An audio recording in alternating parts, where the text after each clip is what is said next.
je devais trouver des mots pour qualifier ce domaine, je dirais atypique, sauvage et attachant. C'est un domaine, c'est une vaste terre en fait, qui a une superficie de presque 500 hectares, avec un tout petit vignoble perdu au milieu et des conditions en fait, culturelles qui sont assez extrêmes. C'est un peu le domaine du plus. C'est là où nous avons le plus de soleil, là où nous avons le plus de vent, là où nous avons effectivement l'altitude la plus élevée.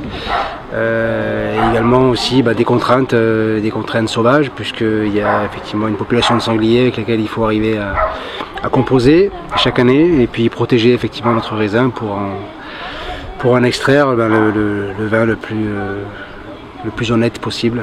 Voilà, c'est ce qu'on s'efforce effectivement de reproduire d'une année sur l'autre, et puis c'est pas toujours exact, c'est pas toujours acquis, et c'est ce qui fait la beauté du vin, c'est justement l'imperfection à travers ce manque de logique évidemment dans tout ça, puisque la nature n'en a pas. Donc on ne s'efforce pas de chercher cette logique puisqu'elle n'existe pas. Donc on compose avec les éléments. Chaque année renouvelée, chaque année intacte, avec des nouvelles idées, avec des choses possibles, des choses qui le sont moins.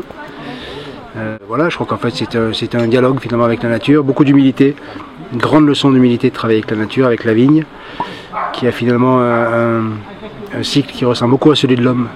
Et donc je crois qu'on s'y retrouve dans les réflexions, dans les raisonnements, dans l'évolution. On a aussi une phase qui s'appelle la maturation, pour parvenir à maturité. Donc quelque part il y a pas mal à rechercher de ce côté-là. Je pense que certains devraient venir un petit peu plus parler avec la vigne. Ça permettrait d'avoir les idées plus claires. C'est vrai qu'au regard de sa superficie, Bandol est une appellation qui regroupe 1580 hectares, on est 53 producteurs, 3 caves coop, 50 000 hectos, c'est pas énorme comparativement effectivement au Languedoc qui est le poumon de la France, le Bordelais évidemment. Donc je dirais que le cadre, il y a un cadre exceptionnel. La Bégude est un exemple frappant. On a une vue sur mer absolument immense.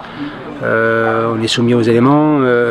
Il y a une nature intacte et préservée. Donc les domaines viticoles sont, je pense, la dernière barrière, le dernier rempart de ce Var culturel, ce Var agricole. Avant effectivement d'autres villes plus loin sur le littoral comme Hyères, comme le Lavandou, Bormes, etc. qui sont plus touristiques.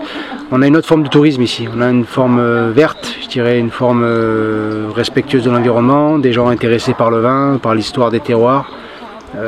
C'est une vieille terre ici qui a été foulée par les Grecs, par les Romains.